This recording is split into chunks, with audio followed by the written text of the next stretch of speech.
The space station called Eternal Accord floated in the darkness between stars. It was massive, bigger than most cities on Earth. Today it held visitors from 12 different alien species. They came to talk about war. They came to form an alliance against the Void Swarm, a terrible enemy that ate entire planets. Lieutenant Tai-Ho Park stood at the entrance of the great assembly hall. He was 34 years old. His face was calm, and his eyes were tired. Not the tired that comes from missing sleep. It was the tired that comes from seeing too many terrible things. He wore combat armor, but his armor was not pretty. It was covered in dents and scratches. Some parts were burned. Other parts had been replaced with pieces that did not match.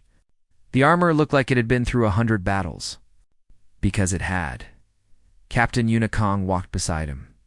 She was his commanding officer. A sharp woman with quick eyes that missed nothing. Behind them came Ambassador Sujin Han, the voice of Earth in this place. She wore elegant diplomatic clothes and carried herself with grace. The last two members of their small group were Sergeant Jinho Lee, a young soldier with fire in his heart, and Specialist Hannah Choi, a medic who watched everything with quiet attention. 5 humans. That was all Earth had sent to this summit. The doors opened, and they walked inside. The great assembly hall was round and enormous. Raised platforms circled the room. Each platform belonged to a different species. Lights of many colors glowed from different sections. The air smelled strange because it was mixed to suit. Many different kinds of lungs. Tai-Ho felt the eyes on him immediately. The Vethrani delegation sat on the largest platform. They were tall creatures, with scaled skin like lizards. Their leader was Commander Raylos, a warrior who stood 8 feet tall. His armor gleamed like polished silver. Not a single scratch marked its surface. He looked at the humans, and his thin lips curved into a smile that was not friendly. The Elund occupied another platform. They looked like giant insects with many legs and large dark eyes. Their leader was High Scholar Orvax, an old creature who had seen many centuries pass. He tilted his head and studied the humans like a scientist studying small animals. Other species filled other platforms. Some had fur. Some had tentacles. Some had bodies made of crystal. All of them turned to watch the humans enter, and all of them saw Tai-Ho's armor. Whispers started immediately. Tai-Ho heard them even though he did not understand all the alien languages. The tone was clear. They were laughing. They were mocking. A young Vethrani officer pointed at Tai-Ho and said something to his companions. They all laughed loudly.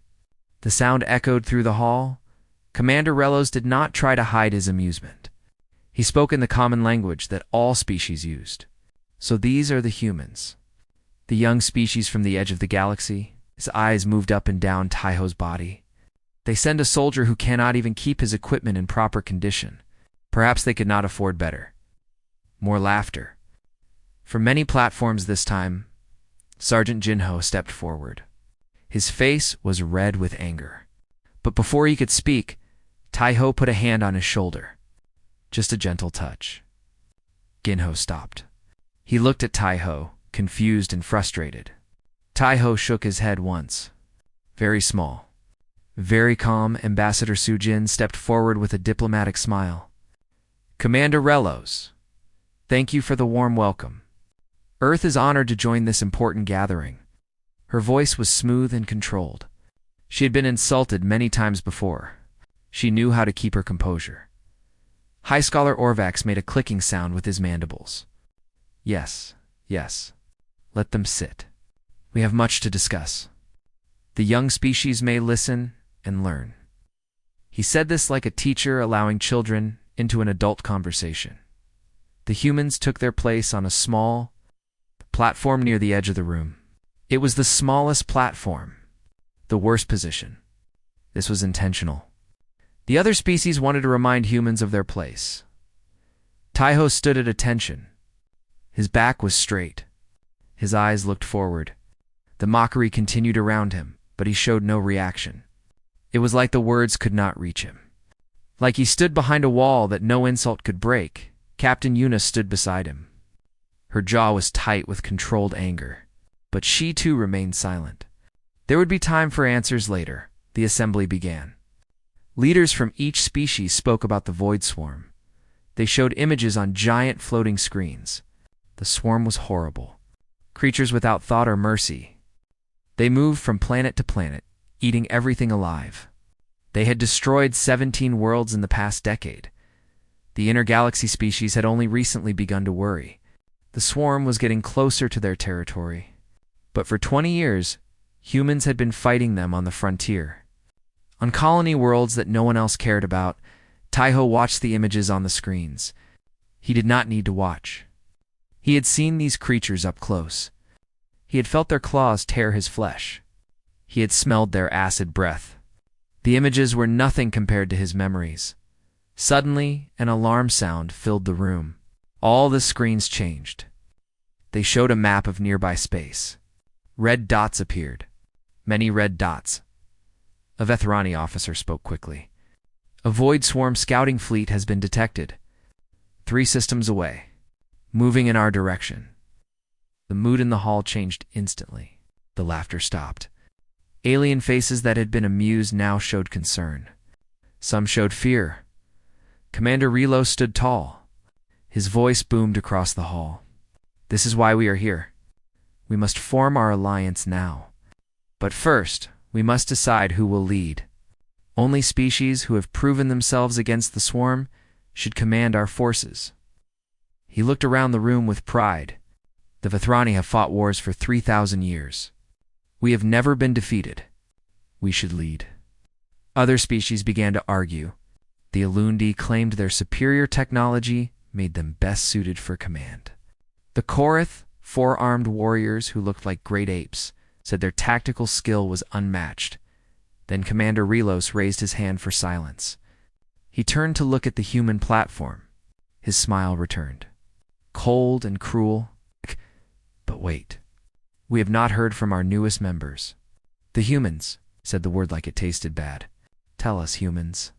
What have you done to earn a place at this table? What great victories have you won? All eyes turned to the small human delegation.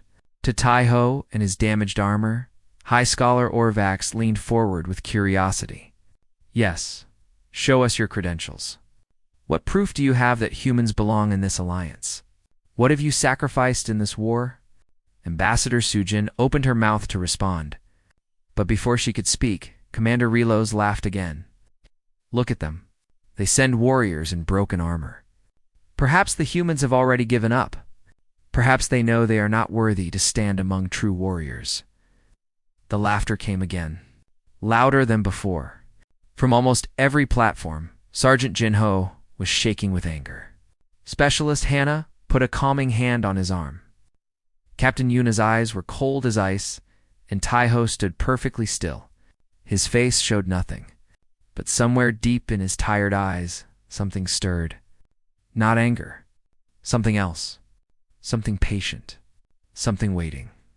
The assembly would continue tomorrow. Each species would present their military achievements. Each would try to prove their worth. The humans would have their turn, and Taiho Park would have something to show them. The next morning came slowly for the humans. They had been given small rooms far from the main areas of the station. The beds were not designed for human bodies. The air was too cold, but none of them complained. They had slept in worse places. Taiho was awake before the others. He sat on the edge of his bed and looked at his armor. It hung on a stand in the corner of the room. Every dent told a story. Every scratch was a memory. He knew each one like old friends. Captain Yuna knocked on his door. It's time, Lieutenant. He stood and put on his armor piece by piece. The familiar weight settled onto his shoulders. He had worn this armor for 12 years. It felt more natural than his own skin. The Grand War Chamber was even bigger than the assembly hall. Giant screens covered every wall. Holographic projectors hung from the ceiling. This room was built to show off military power. Each species wanted to display their achievements. The humans took their place again on the smallest platform. But today, more eyes watched them. The mockery from yesterday had spread through the station. Everyone wanted to see the humans fail. Commander Rello stood in the center of the room. His voice filled the space like thunder. Today, each species will present their military history. We will see who has truly earned the right to lead this alliance. The Vethrani went first. Their screens filled with images of conquest, planet after planet falling before their armies. Wars that lasted centuries. They showed their weapons, their ships, their warriors. Commander Relos narrated everything with obvious pride. 3,000 years of victory, he said. The Vethrani have never lost a war, never retreated, never surrendered. The display was impressive. The other species nodded with respect. Some looked nervous. The Vethrani were clearly powerful. The Elundi went next. They did not show battles. They showed technology. Weapons that could destroy moons. Shields that could stop asteroids. Ships that moved faster than light. High Scholar Orvax explained each invention with scientific pride. We do not need brute strength, he said. We have intelligence. We have innovation. We have tools that make us gods among species. More nods, more impressed faces. Other species followed. The Korath showed their tactical genius. Led by Warlord Thessa, a female warrior with 4 muscular arms and eyes like dark stones. They demonstrated battle plans that had won impossible victories. They were not the strongest species, but they were the smartest in war. Warlord Thessa did not boast like the others. She simply showed the results. Cities saved. Enemies defeated. Problems solved. She looked at the humans several times during her presentation. Her eyes were curious, not cruel. Finally, it was humanity's turn. Ambassador Sujin walked to the center of the room. She held her head high despite the whispers around her. Humanity has only been in space for 150 years, she began. We do not have 3,000 years of military history. We do not have weapons that destroy moons. We are a young species. She paused. The aliens waited. Some smiled, expecting embarrassment. But for 20 years, we have been fighting the Void Swarm, not in simulations, not in theory. In real battles, on real worlds, with real blood. The screens changed. They showed human colony worlds. Small planets on the edge of explored space. Places the inner galaxy species had never heard of. Kepler 442, New Jakarta, Haven's Rest, Prosperity Station. Sujin named them one by one. The swarm came to these places first, and humans stood against them, alone. With no help from this alliance, images of battle filled the screens.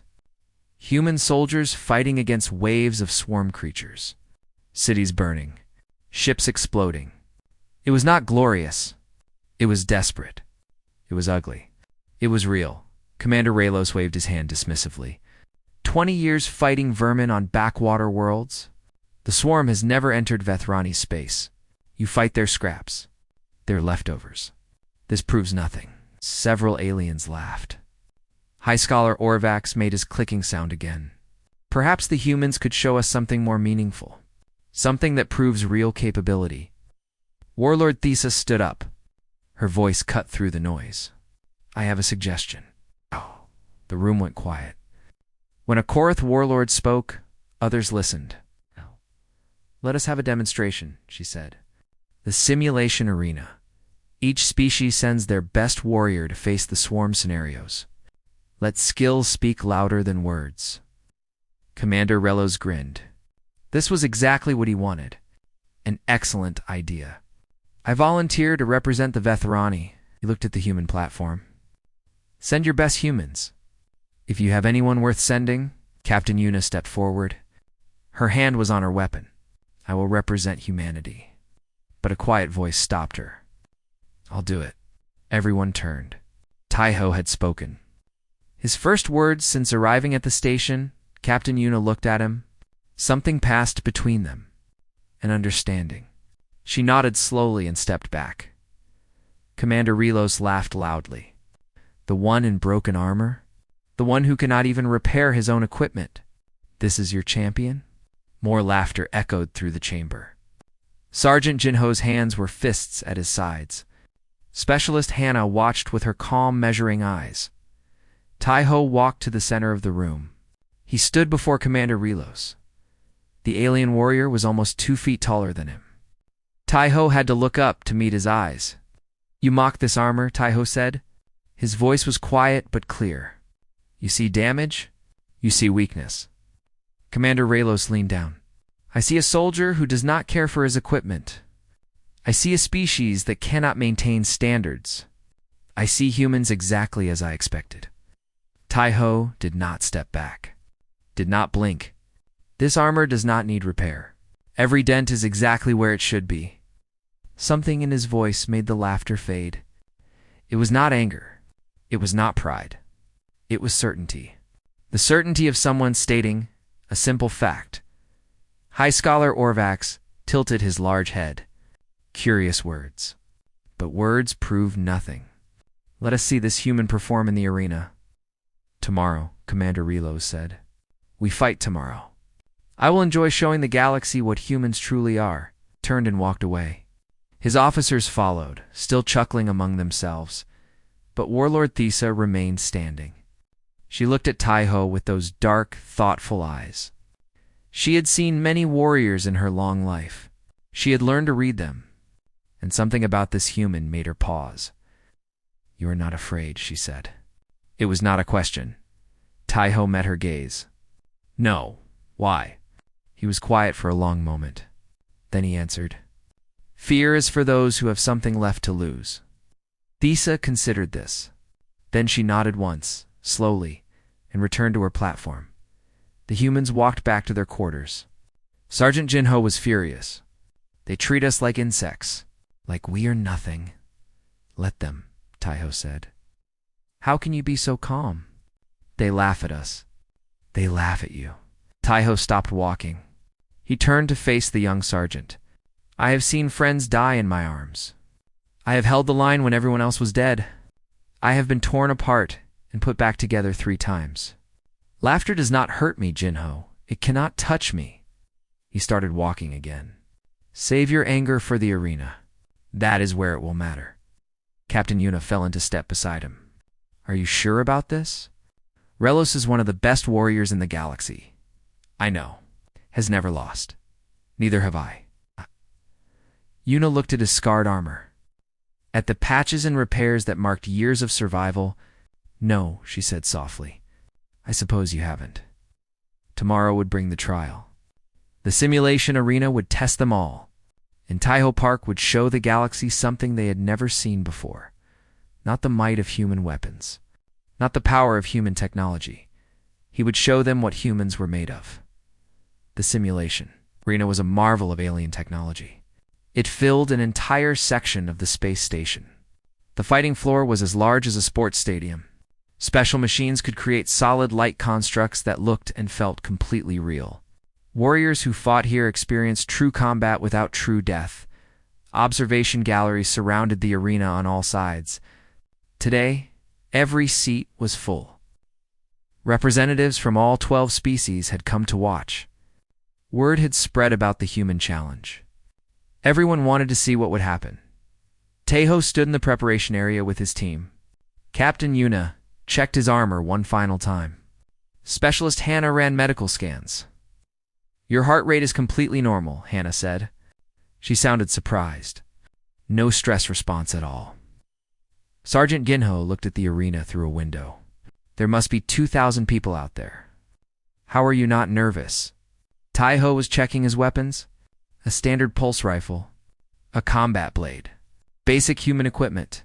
Nothing fancy. The swarm does not care about audience size. Neither do I. Commander Relos was already in the arena. He wore ceremonial combat armor that gleamed under the lights. His weapons were the finest Vithrani technology. Blades that could cut through starship hulls. Guns that fired plasma hot enough to melt stone. He performed practice moves for the crowd, spinning, slashing, demonstrating his speed and power. The Vethrani in the audience cheered. "High Scholar!" Orvax's voice came through speakers. He was the announcer. "Welcome to the Trial of Champions. Today, warriors from across the galaxy will prove their worth against simulated void swarm forces. The challenges will increase in difficulty. Only the strongest will survive to face the final test. The rules were simple. Each champion would face waves of swarm creatures. Points were given for efficiency and survival. The simulation would end if the champion was killed or if they defeated all waves, including the final challenge, a swarm patriarch. The patriarch was a massive creature that commanded lesser swarm. Only 2 champions in history had ever defeated one in this arena commander. Relos went first. The arena floor transformed. Suddenly it looked like a ruined city. Buildings crumbled around piles of debris. The lighting became dark and red. Swarm drones appeared from every direction. They were horrible creatures. Black shells covered their bodies. Too many legs. Mouths full of teeth made for tearing flesh. Relos attacked without hesitation. He was fast for his size. His plasma gun cut through drones like a blade through water. His sword split them in half. He moved like a dancer, each step part of a deadly rhythm. The first wave fell in minutes. Then the second. Then the third. Each wave was larger and harder than the last. Hunter-killers appeared, bigger drones with acid spit and armored shells. Relos killed them too. He took minimal damage. His armor barely had scratches. The final wave came. The air grew cold. The ground shook. The patriarch emerged. It was massive, 20 feet tall. Its body was a nightmare of claws and armor plates. 6 eyes glowed with alien hunger. This was not a mindless drone. This was a commander. A general of the swarm. Relos roared and charged. The battle was impressive. Relos used every skill he had. He dodged the patriarch's claws. He fired at its weak points. He cut at its legs. For 15 minutes, warrior and monster fought. But the patriarch was too strong. Its armor was too thick. Relos scored many hits but could not bring it down. Finally, a massive claw caught him across the chest. He flew backward and crashed into a wall. The simulation ended. Relos had survived. He had earned more points than any champion that day. But he had not killed the patriarch. He walked out of the arena to thunderous applause from the Vethrani. His head was high. He had performed well, better than all others. Other species sent their champions. The Korath warrior was clever, but lacked the strength to finish the patriarch. The Elundi champion relied too much on technology and fell to the hunter-killers. Others performed worse. Finally, it was Taiho's turn. He walked onto the arena floor alone. His armor creaked with each step. Under the bright lights, every dent and scratch was visible. Every patch and repair showed clearly in the observation gallery. Aliens placed bets. Most bet on how quickly he would fail. Some bet he would not survive the first wave. High Scholar Orvax announced him. Lieutenant Taiho Park, of the United Earth Defense Corps. Polite silence. No cheers. A few laughs. The simulation began. The ruined city appeared around Taiho. He did not move. He stood in the center of the arena and waited. His eyes scanned the darkness. His body was still. Only his head moved, watching, listening. The first drones attacked. Taiho moved differently than Relos. There was no dancing, no dramatic spins. Each movement was small, precise, efficient. He did not shoot drones that were not yet in range. He did not waste bullets on targets that would miss him anyway. One shot, one kill. Step to the left. One shot, one kill. Duck, one shot, one kill. He moved through the first wave like water flowing around stones. No wasted energy, no wasted motion. Every action had a purpose. The observers grew quiet. The second wave came. More drones, faster and stronger. Taiho's pace did not change. He retreated to a narrow alley where enemies could only come from 2 directions. He controlled the space, controlled the fight. By the third wave, some aliens were leaning forward in their seats. This was not what they expected. This was not desperate survival. This was something else. The hunter-killers appeared. Taiho did not face them head-on like Relos did. He used the environment. He led them into traps. made them fight each other by positioning himself between them. He was patient. So patient. He waited for perfect shots instead of taking good shots. One by one, the hunter-killers fell. Commander Relos was no longer smiling. He watched with narrow eyes. What he saw disturbed him. This human was not fighting to win. He was fighting to survive, and there was a difference. Winners took risks for glory. Survivors made no mistakes. Taeho had made no mistakes. The final wave began. The Patriarch emerged, same monster that had defeated Relos. Taeho looked at it. He did not charge. He did not roar. He simply looked, and then he began to move. He did not attack the Patriarch directly. He ran. The great beast chased him through the ruined city. Some observers laughed. Human was fleeing. But Warlord Thesa was not laughing. She was watching carefully. He is studying it, she said quietly. Learning its patterns. She was right. Taeho was watching how the Patriarch moved, how fast it could turn, how long before it could strike again after an attack.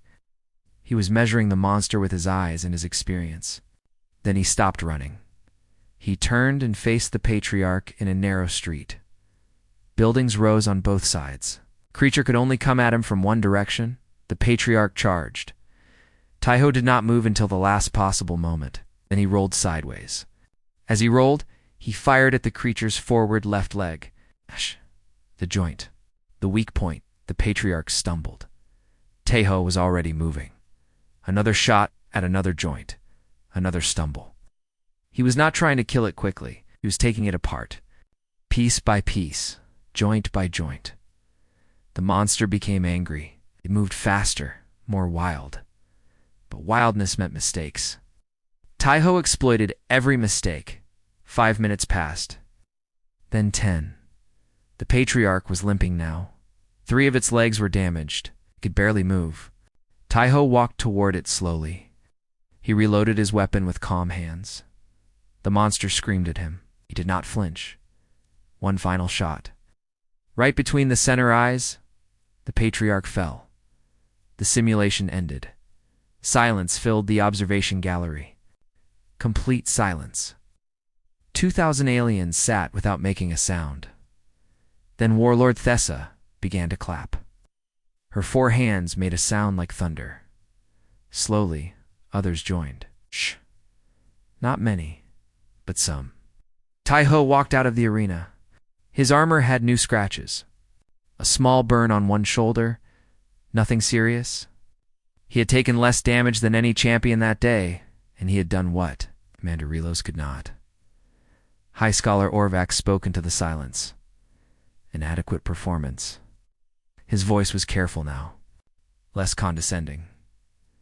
But simulations are not reality. What proof do we have that humans have truly faced the swarm? He pointed at Taeho's armor. That damage could be from anything. Training accidents, poor maintenance. The words hung in the air. Taeho stopped walking. He turned to face the observation gallery. His eyes found High Scholar Orvax. You want proof, he said. It was not a question. Then let me show you. The war chamber fell silent as Taeho walked to its center. Every eye followed him. The screen still showed his victory over the Patriarch. Replaying the final moments again and again, Ambassador Sujin moved to speak, to defend humanity with diplomatic words. But Taeho raised his hand slightly. She stopped. Captain Yuna understood what was about to happen. She had seen Taeho's body once during a field surgery on Kepler 442. She had never forgotten. She stepped forward and stood beside him, showing her support without words. You want proof? Taeho said again. His voice carried through the silent chamber. You want to know if humans have truly faced the swarm? If we have earned our place here? High Scholar Orvax's mandibles clicked nervously. He had not expected this response. We simply wish to understand what credentials. Let me show you. Taeho reached for his armor. The first piece he removed was his left arm guard. The clasp clicked open, and he set the piece on the ground. Then the right arm guard, then the chest plate. The aliens watched with confusion. What was he doing? Remove his protection? Oh, piece by piece. The armor came off. Shoulder guards, back plate, leg armor. The pile of dented metal grew at his feet. When the last piece was removed, Taiho stood in only his undersuit. Thin fabric hid nothing, and the chamber fell into a silence deeper than space. Taiho's body was a map of war. Scars covered nearly every inch of visible skin. It's not small scars, not simple cuts. These were wounds that told stories of horror. Across his ribs, 4 parallel lines ran deep. Claw marks from a swarm drone, the kind that only came from close combat. The kind that happened when bullets ran out and all that remained were fists and desperation. His left shoulder was a starburst of shrapnel scarring. White and pink lines spread out like a broken star. That was from a grenade. Or maybe a crashed ship. Hard to tell anymore. Both forearms were covered in uneven patches of skin. Acid burns. Swarm creatures spit acid strong enough to melt through metal. Human flesh stood no chance. These burns had healed badly. The skin was thin and discolored. But the worst was his chest. A massive scar ran from his right collarbone down to his left hip. It was not a clean line. It was ragged, uneven, the mark of something that had nearly torn him in half. The skin around it was pulled and twisted from multiple surgeries. Taiho turned slowly so everyone could see. His back was no better. More scars, more burns. A section near his spine showed the faint lines of metal beneath the skin. Implants, reconstructive support. His body had been broken and rebuilt. When he faced forward again, the observers could see more details. His right wrist bent at a slightly wrong angle. A mechanical joint was visible beneath thin skin. His left eye, which had seemed normal from a distance, was clearly artificial. It had moved too smoothly. Too precisely, High Scholar Orvax made a sound no one had heard before. It might have been shock, might have been horror. Commander Raylos had gone completely still. His scaled face showed something it had never shown before. Uncertainty. Taiho began to speak. His voice remained calm, quiet, as if he was discussing the weather. 17 years on the frontier, not 20. I joined when I was 17. I lied about my age because my colony was being overrun, and they needed every body that could hold a weapon. He pointed to the claw marks on his ribs. Kepler 2, 442. We were holding a hospital. 19 soldiers protecting 600 civilians. The swarm came every night for 6 days. We ran out of ammunition on day 3. On day 4, a drone got through our line. I killed it with a surgical knife. His hand moved to the massive chest scar. New Jakarta, the largest human colony in the frontier. Population, 200,000. The swarm sent everything they had. We knew we could not win, so we did not try to win. We tried to buy time. He paused.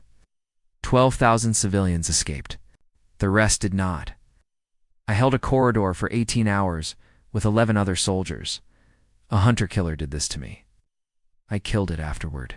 Crawled half a mile to the evacuation point with my chest held together by my own hands. The chamber was absolutely silent. No whispers. No movement. 2,000 beings sat frozen. I have been clinically dead twice, rebuilt 3 times. 63 confirmed Patriarch kills, not in simulations, in the field. In the dark, alone or with soldiers who are mostly dead now. He looked directly at Commander Relos. This armor is not damaged, it is decorated. Every dent is a battle I survived. Every patch is a friend who did not survive. I will not polish their memory away so that I look pretty for you. Picked up his chest plate. Held it up so everyone could see the dent above the heart. This one saved my life on Haven's Rest. A drone claw stopped 2 centimeters from my heart. Another piece. This burn is from New Jakarta. I was standing next to Private Kim Mingi when she died. The plasma that killed her only scratched my armor. He began putting the armor back on, piece by piece. You wanted proof. There it is. Written on my body. Burned into my skin. I am the proof. Every human soldier on the frontier is proof. We have been fighting your war for 20 years while you debated in chambers like this one. Captain Eunice stepped forward. Her voice was strong. Taiho is not special among us. He has survived longer than most. But every human soldier carries similar stories. We do not have 1,000-year military histories. We do not have superior technology. What we have is this. She gestured at Taiho as he finished putting on his armor. The refusal to stop. Ever. Specialist Hannah spoke for the first time in the chamber. Her voice was soft, but it carried. I am a medic. I have rebuilt soldiers like Lieutenant Park 37 times. Not him specifically. Different soldiers. Similar wounds. Some worse. She paused. We are not soldiers because we are strong. We are soldiers because we do not know how to stop fighting. Sergeant Ginho stepped forward. I was born on New Jakarta. I was 8 years old when the swarm came. I remember soldiers carrying children to the evacuation ships while the city burned around us. Human soldiers. They saved my life. They died so I could live. His voice cracked but did not break.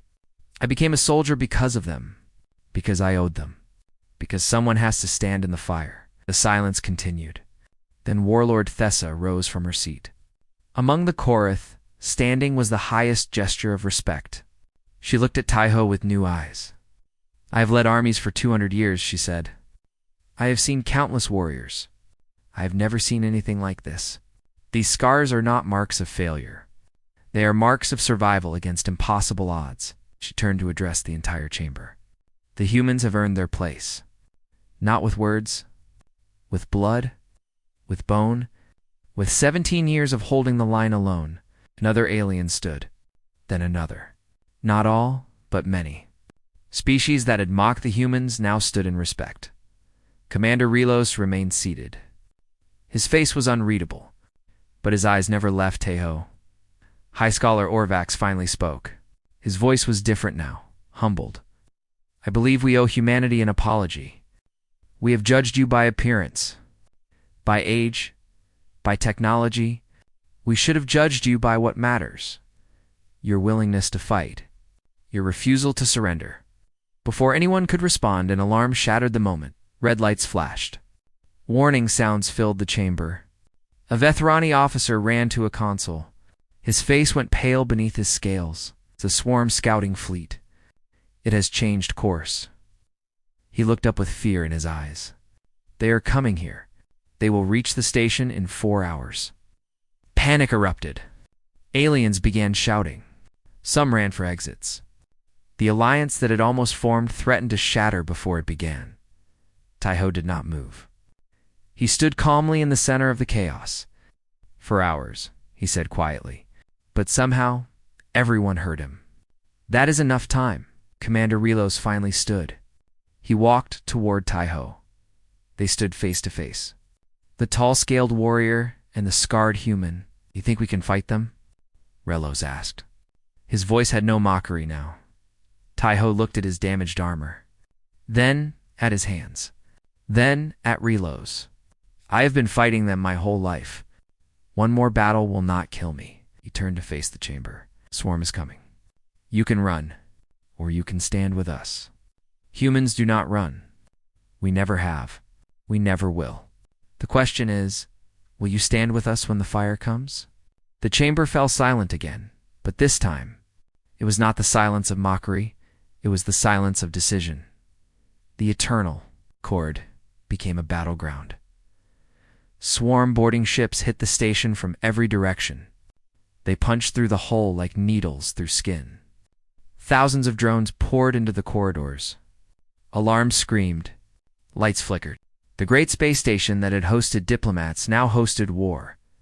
The alien fleets outside scrambled to respond. But the swarm had been faster than anyone predicted.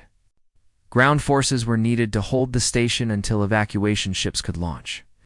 Until the fleets could organize, chaos ruled the halls. Different species ran in different directions. Plans collapsed before they could begin. Some delegations tried to flee. Others hid. Communication broke down as fear took hold. In the middle of this madness, Taiho gathered the human delegation. Central Corridor, he said. His voice was calm, steady. Yeah, connects to the main evacuation bay. If the swarm takes it, no one gets off this station. Captain Yuna nodded. How long do we need to hold?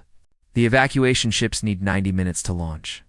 Maybe more. Sergeant Jinho looked at their small group. 12 humans. There are only 12 of us. 12 humans held a corridor on New Jakarta for 18 hours. Taiho checked his weapon. There were 6 of us by the end. We held. They moved through the station. The halls were full of running aliens and the distant sounds of combat. Swarm drones could be heard everywhere. Screams echoed through the metal walls. The central corridor was long and wide, perfect for controlling enemy movement, perfect for a last stand. The humans spread out and took positions. Behind cargo containers and support pillars, Specialist Hannah set up a medical station in an alcove. "I will keep you fighting as long as possible," she said. Her hands were steady as she prepared supplies. Captain Yuna stood at the center of their line.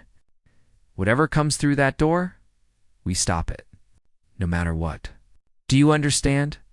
11 voices answered. "Yes, Captain." The first wave came quickly. Drones poured into the corridor. Black shells and too many legs. The humans opened fire. Pulse rifles lit the darkness with blue light. Drones fell. More came, more fell. More came.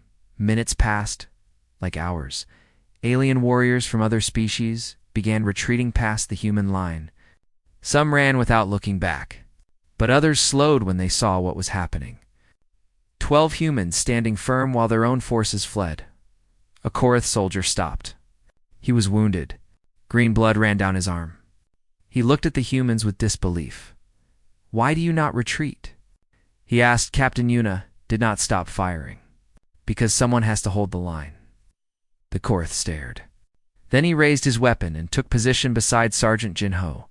"Then I will hold it with you." More aliens stopped. A wounded Alundi scientist picked up a fallen weapon. 3 Vethrani soldiers who had been separated from their unit joined the line. A young delegate from a species Taiho did not recognize, grabbed a piece of metal, and stood, ready to fight with his bare hands. The line grew. Then Warlord. Thesa arrived. She came with a squad of Korath warriors. 4 armed soldiers carrying heavy weapons. Their eyes were hard with determination. "I did not come to this summit to flee," she said to Taiho. "Where do you need us?" Taiho pointed to the left flank. "Heavy weapons there? They will try to break through the weak side." Thessa nodded and led her soldiers into position. The Korath fought like machines, precise and deadly. The second wave was worse than the first. Hunter-killers appeared among the drones. They spit acid, and their armored shells deflected most bullets. Specialist Hannah dragged wounded fighters to her station and patched them up with impossible speed. 3 times she ran into the fight herself to pull back fallen soldiers. An hour passed. The evacuation ships were loading. Just 30 more minutes, then Commander Relos arrived. He came alone. His gleaming armor was now scratched and burned. Green blood from a wound on his leg left prints on the floor. He looked different than before. The pride in his eyes had changed to something else. He walked straight to Taiho.